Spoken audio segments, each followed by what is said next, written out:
Hey Aries, EverlongMystic here. So we're doing a little Halloween theme for this series, and I got a couple Halloween themed decks. We're using the Halloween Oracle, and for you, we're going to use the Halloween Tarot.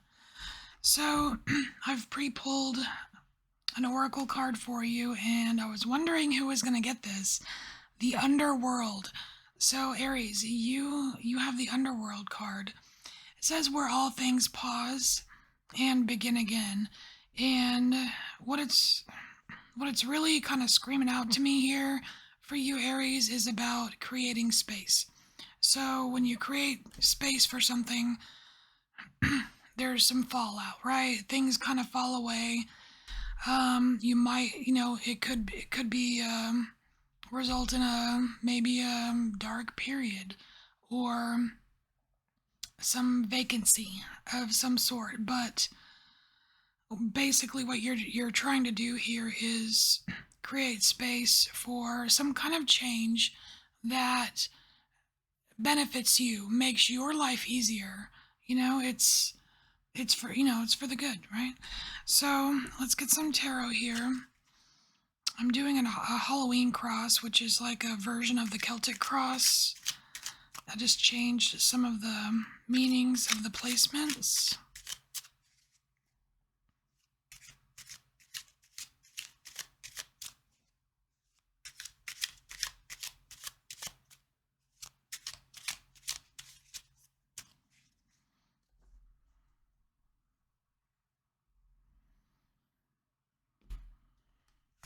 Oof.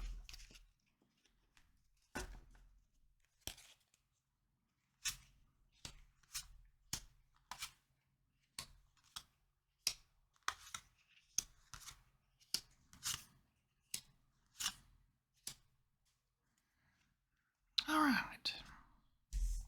So the first placement here, this is a sacrifice. This is some kind of sacrifice that you've made in your life, and it may not have been your choice. It could have been circumstance, but it's a big deal. It's a major sacrifice. It's important.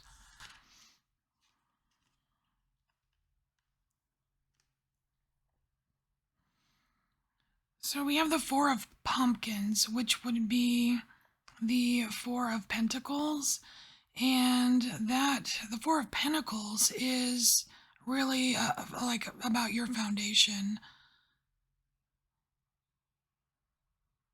It almost seems like, I mean, you got him sprinkling seeds here. Like the image on the card is not, it doesn't really jive with the typical Four of Pentacles meaning. I feel like this is you sacrificing your, like not being able to plant your own seeds. This is you tending to someone else's seeds. It's like putting your own dreams, because you've got all these stars in the sky, right? It's like putting your own dreams on hold while someone else sowed their seeds.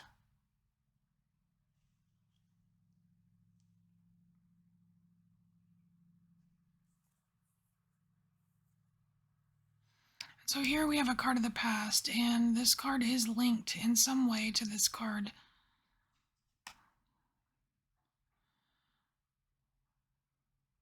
That's funny, you get the card of the past. It's a Six of Ghosts, and ghosts are cups here. So you have a card of the past showing up in a card of the past. It's a little bit redundant, don't you think? But what's the message here?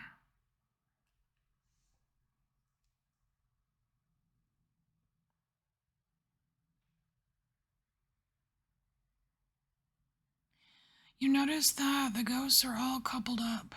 There's a couple, like partners, right?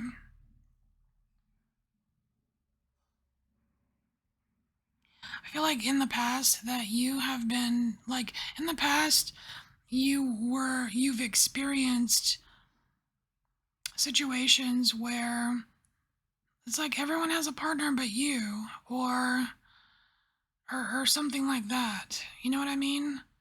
because it just seems like you, because you're here, it's like you're putting your own needs, like you're sacrificing your own needs. It could be a need for partnership, a need for a soulmate, or you know what I mean? And it's like you're helping your friends find mates, or keeping other relationships together, but it's like not having your own somehow.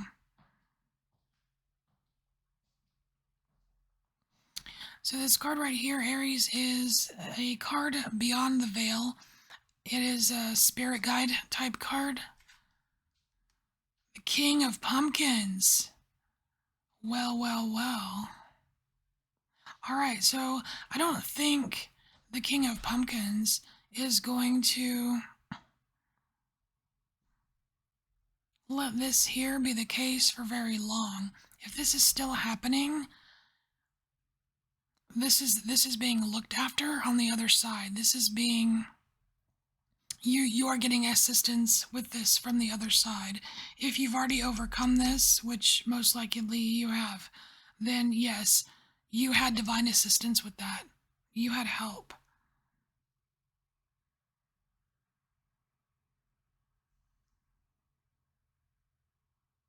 Because I really don't think the King of Pumpkins would stand for this.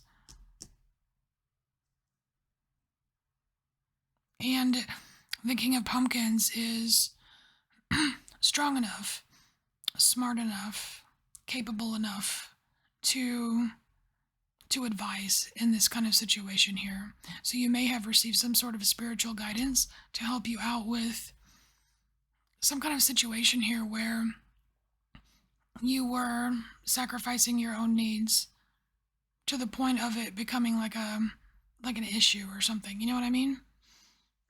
Speaking of issues, this next placement is the trouble card. So this is like a trouble that kind of pops up. It's like as soon as you think you've dealt with it, it rears its ugly little head again, and it's just a trouble spot that needs to be looked at and needs to be overcome. It's like you can't. It's something you can't really avoid. Let's look. Let's see. This is about leaving. This is about things you leaving, things leaving.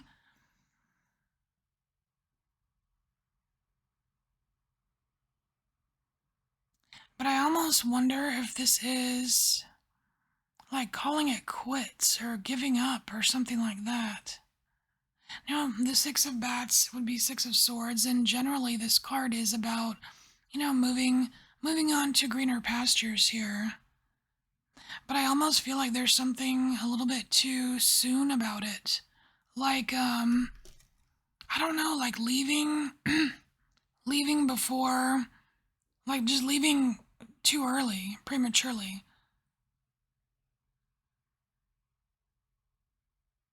It almost seems like it's a rush, like a rush to fix something without seeing it all the way through. This is about rushing.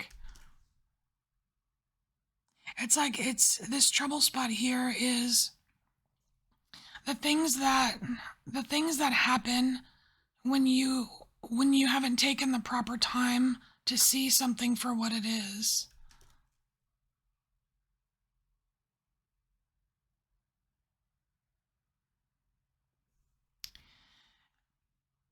And so here, this is your card of advice.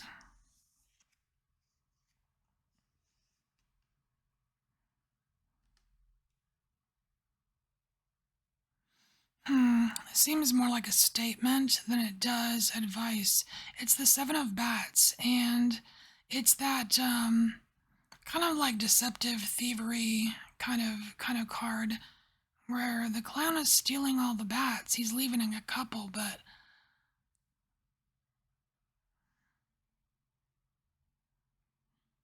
how is he getting away with it?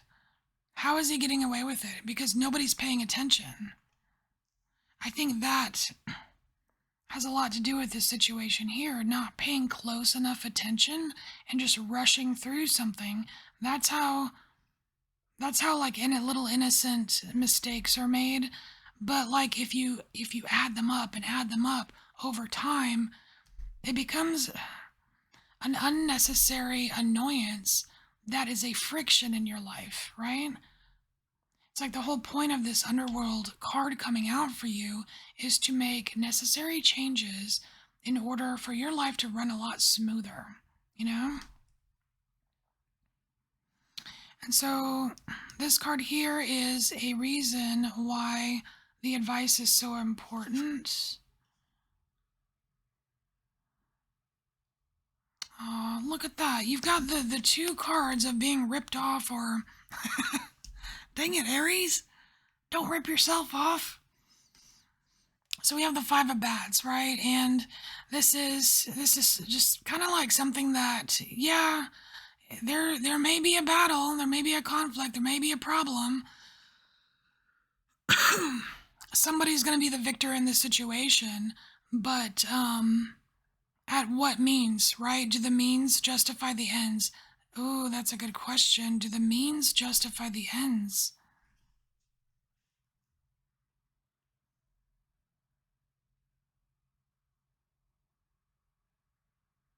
It's weird. There's like I'm just getting kind of like this good cop, bad cop thing going on.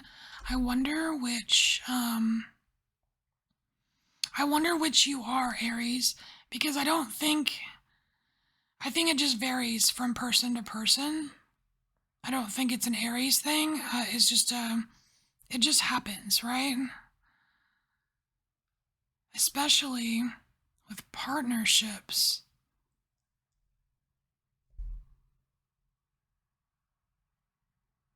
I almost wonder if whichever one you are, it's time to be the other one or something. I don't know. But the whole point, the whole reason why the stop deceiving yourself or stop causing yourself trouble advice is the reason it's so important is because I feel like there are unnecessary consequences of a small nature that are building up.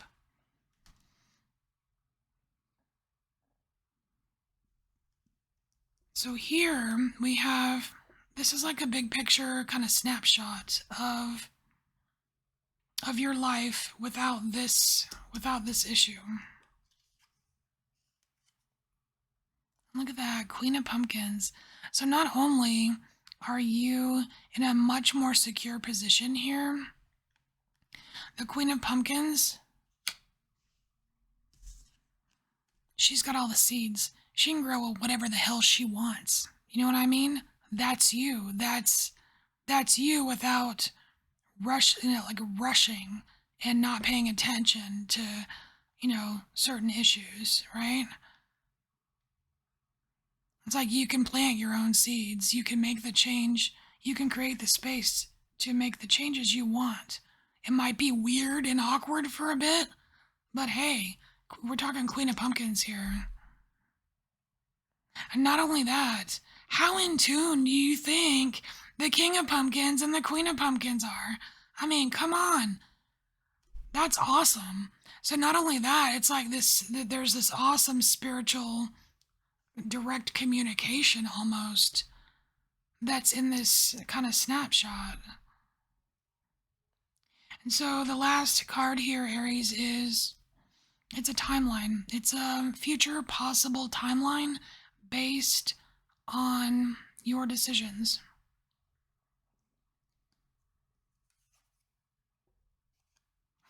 More pumpkins. So we have 7 of pumpkins. And this guy is not bored. This guy is not dissatisfied. He's admiring his freaking pumpkins from the seeds that are yours, that you're planting, because you took the time to create the space for the changes you want to make. Boom. There we go. Aries. I like it. All right, Aries. So this is your message. Thank you so much for being here, and I'll see you next time. Bye, Aries.